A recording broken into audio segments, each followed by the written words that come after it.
Hi, I'm Di with Sister Chicks Quilting. Today I'm going to talk about the top 10 quilting tools that I use every time I quilt. I thought about this list a long time because I use a lot of tools, but these are ones that I use every time I quilt. Okay, before I start, I want to share with you this quilt. This is my selvage spool quilt. It's my own design. I absolutely love it. And I would like to say this is my favorite block.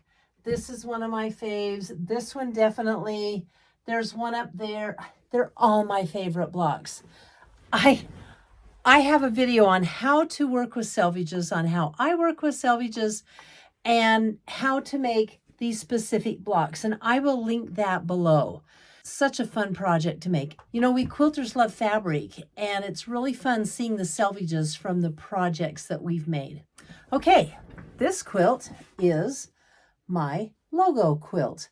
I designed this quilt, well, actually, I designed the logo in 2010.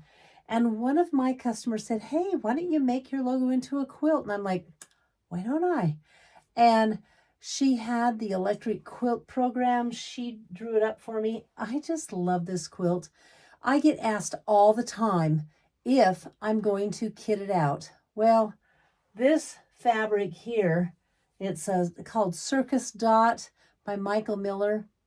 It's out of print years and years ago. If I can ever find this again or something close to it, I will make kits of this and sell them, but I adore this quilt. All right, let's get going with the top 10 tools. Got my list right in front of me so I don't forget anything. The first thing is my stiletto. I sew with this every time I use. It's like a third hand or a third finger. This is the perfect thing when you have a little piece of fabric going to stick up and fold backwards on the foot. You can push it over this. You can hold fabric in place so it goes through the feed dog and the needle where you want it to. And on the other side is a seam ripper. Isn't that just the coolest tool? So this tool was made for me, thank you, Pat, by Tammy's husband. Oh, I'm sorry. This was made for me by Coral Block's husband, and it's a lot of fun. I don't leave home without it.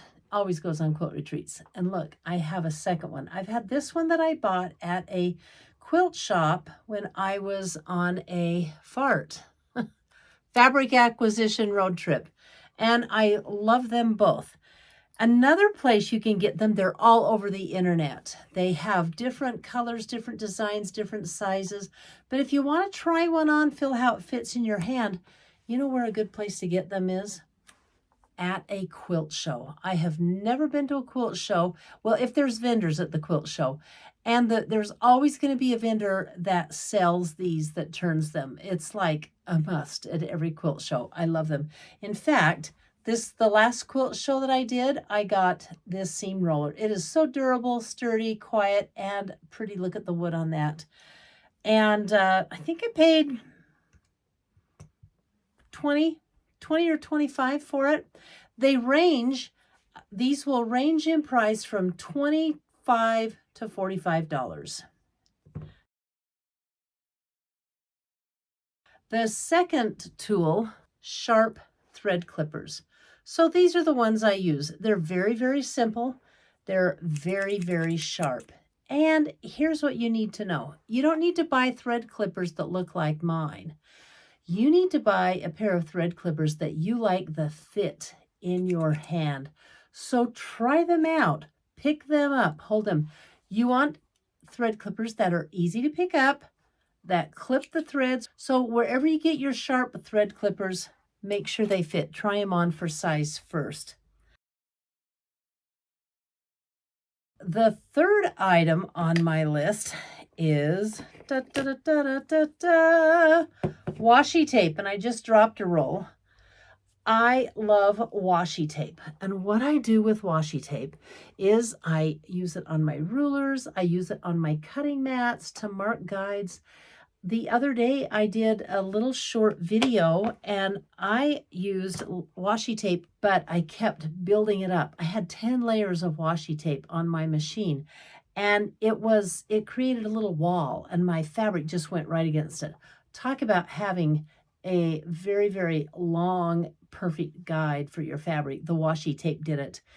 It also leaves no residue, so you won't have any sticky residue on your machine.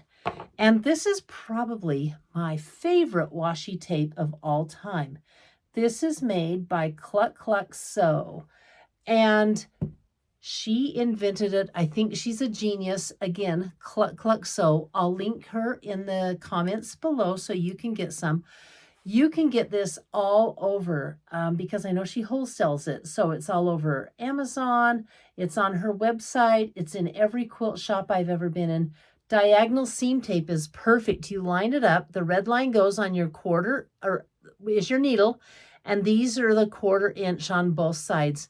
And it allows you to not have to mark your half square triangles and snowball corners, things like that. It's wonderful. I recommend no sewing room should be without Cluck Cluck Sew's diagonal seam tape. All right, what's next? Oh, my weed basket. Look at this beautiful fabric. This one was custom made for me by Purple Block. Now, did you know I mentioned Purple and Coral Block? Those are my quilting sisters that I retreat with twice a year. We all have a name because we made a quilt, which I will link below, and show you how we made these quilts where all of us made one colored block. So I made 19 green blocks. Hey guys, hi from Green Block. But Purple Block made this for me. It is so perfect. We call it a weed basket. Why a weed basket? Well, she used to do a lot of, the vinyl stick-ons that they print off and they put them on your wall and other places like that. She did those. And when you take a really sharp tool and pull out the unusable middle part, and they're usually tiny, that's called weeding. And she had this for a weed basket. So I have one of these made by Coral Block, one made by Purple Block, and the other one is in my long arm room. I can't live without a place to put my scraps. I'm forever emptying it into my big garbage can, but it sits right on my sewing machine. So get yourself some kind of a scrap and or weed basket. You can use my name if you want, weed baskets. All right. This is one item that I love. It's a small ruler. Do you see? It is 12.5 inches by 2.5 inches. I highly recommend that you have one right by your sewing machine so you can use it, because there's always a little, you can do dog ears, you can square up blocks, you can do so many things with this little ruler. And it's so much more convenient than getting a big one and hauling it out and laying it down and everything. In fact, I use this one so much that the painted back is starting to wear off it. It's an Omni grip, and I'll probably have to buy another one in a year because I use it so much. I would not go over 3 inches wide or 12.5 inches tall. That's just small enough to always be convenient. So a small ruler. Okay. Next, rotating cutting mats. See that? These are great. This is my second one. They do last a long time. Mine is an OFA. I think just about everybody makes one, but I'll tell you what I'm doing. I'm saving my money to get myself a Martelli. Their cutting mats are, oh my gosh, so superior. And well, in my opinion, I just love their cutting mats the best. And they have a rotating cutting mat that's actually round, that's wonderful. It doesn't matter which brand you use, as long as you use one. These are indispensable when you're squaring up blocks, cutting small things. It's nice to have a small mat and a rotating mat. It sure makes it easier. Number 7, where is it? Oh, I dropped it there. I use Aurifil 50 weight 100% cotton thread. I use this thread for piecing. I love it because my seams, when I press them open or when I lay them flat to one side, usually the dark side, they lay so much flatter with this thin thread. I buy it by the box, 6 spools at a time. And I use a silver or a gray. It's number 2615. I use this for all of my darks and grays and blacks and everything. And I use this one, the cream one, for everything else, 2310. You don't have to use the same ones I use. Just get yourself a good thread that you really like. My go-to is the Aurifil.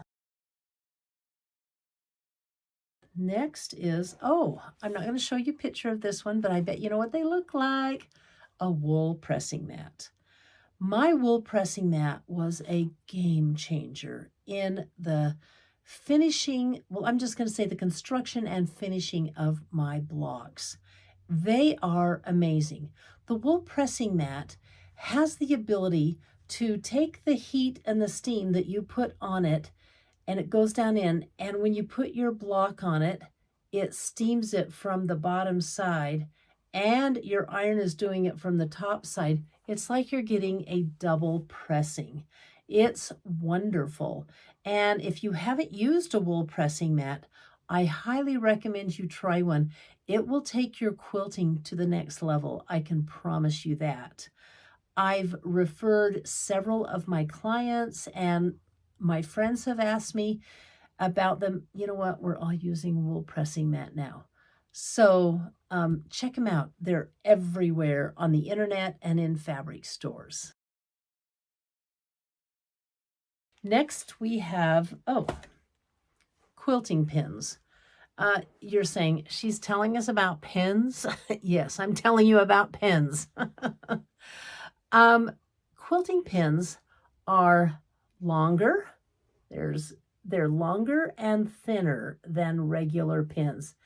They usually have a big head that you can pick up and grab easily because we're always putting them in and then we're taking them out as we sew, right?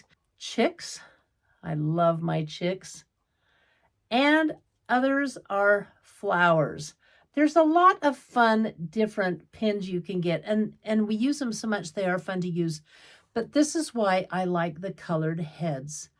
In several of my videos, I teach my method on marking the blocks in a row so you can pick up the whole row of blocks from your design wall, take them back to your machine, and sew them together. So I teach that, and I use the colored pins for those. So I will use 2 pinks, 2 greens, 2 oranges, etc. And I'll try and find a video where I teach the colored pins. I may not get it linked before, but just watch a few of my videos. It's in so many of my videos, and every time I put it in, I think I really need to stop talking about this method. I get like 20 or 30 comments that say, "Oh my gosh, I've never heard of that. What a great method. I love it." So I keep talking about it. So colored pins. You know what I'm going to do? I'm going to give an honorable mention to a pin cushion that is filled with crushed walnut shells. The crushed walnut shells are weighted, so they have a nice weight to them, better than rice. It's a lot smaller, and they keep your pins sharp. Keep your pins in a pin cushion that has the crushed walnut shells. I have to tell you one thing. I use my pins so much, and I've got pin cushions everywhere, all over both sewing rooms and studio, that I'm constantly replacing pins because they just wear out. They get dull. The very last thing, heat erasing pins. I don't use any particular brand. This one is white, as you can see. And I get these, again, on Amazon. Check it out. They unscrew, and you can just put a new cartridge in when you use the old cartridge up. These are wonderful. And look at the colors I get them in. Black, cream, white, blue, and red. And I just keep whatever color I'm using at the time in them. I have, but I love a heat erasing pen, and it's something that you're always marking and using every time you quilt. I didn't talk about the obvious thing like a machine. I'm a Juki girl. I love, love, love my Jukis. I have 2 Jukis. I have the DX7 and I have the TL2010Q.